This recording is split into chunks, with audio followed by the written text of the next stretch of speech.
Tools AI untuk penelitian dan penulisan publikasi ilmiah.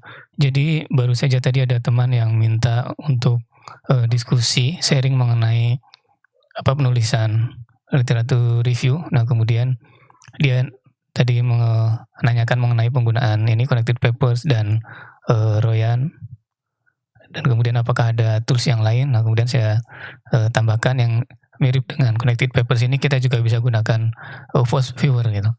Nah, selain ini tentunya juga ini bersumber di, artikel Rise of the Machines bla bla bla. Ini mengenai tools-tools yang bisa digunakan untuk membantu, penulisan. Tentunya ketika menggunakan tools ini harus sudah memahami mengenai aturan main dan cara penggunaannya, etikanya, dan lain sebagainya gitu, yang sudah, seperti di video-video sebelumnya gitu. Nah, misalkan untuk mengkoleksi artikel ini kita bisa gunakan Semantic Scholar, Cite AI. Untuk menganalisa literatur, ini kita bisa gunakan Gene, ChatPDF, Chat-with-PDF, Perplexity, Elicit. Kemudian untuk men-generate image kita bisa gunakan Midjourney atau yang, di video sebelumnya juga saya dijelaskan, itu menggunakan DeepAI misalkan. Kemudian untuk menulis manuskrip dan memperbaikinya kita bisa gunakan ini Grammarly, Trinka AI, Quillbot, Redful, Wordsound, Paperpole, Genie AI, dan lain sebagainya gitu. Nah, yang tadi diskusikan itu penggunaan mengenai ini Connected Papers. Jadi dari Connected Papers ini kita bisa mengupload,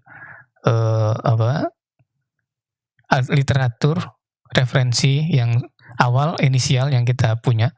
Kemudian dari situ nanti Connected Papers ini akan men-generate artikel-artikel yang bereferensi ke artikel kita, baik melalui citasi atau melalui topik, keyword, abstrak, dan lain sebagainya gitu.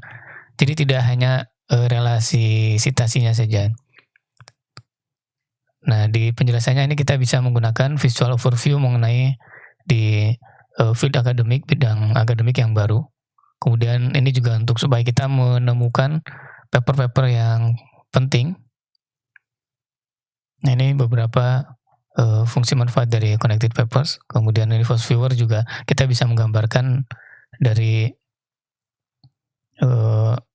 literatur-literatur kita untuk menggambarkan density kepadatannya, penulis-penulisnya siapa saja, institusinya, dan lain sebagainya gitu. Sementara Ryan ini tadi, singkatnya tadi saya menjelaskan mengenai yang saya gunakan ketika melakukan exclusions atau melakukan screening literatur review dan berkolaborasi antara beberapa, author gitu. Nah, ini bisa berkolaborasi di, Ryan ini. Jadi kita bisa memberikan label, bisa memberikan, reason, bisa memberikan decision di sini, dan berkolaborasi dengan yang lain gitu. Jadi tools ini bermanfaat untuk tadi berkolaborasi. Ini gambarnya ini menggambarkan itu mungkin ya.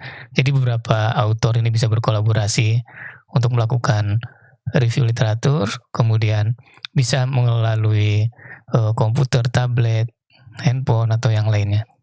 Lebih detailnya untuk masing-masing toolsnya mungkin di video yang lain ya, yang secara khusus membahas masing-masing aplikasi. Ini hanya untuk mengenalkan, menyebutkan, aplikasi-aplikasi apa saja yang bisa digunakan. Ini tentunya bisa pelajari sendiri, nanti dicoba sendiri. Nah, tapi kalau, ingin melihat, sharing penggunaan per aplikasinya, ya semoga di masa yang akan datang nanti ada video yang khusus membahas mengenai aplikasi tersebut.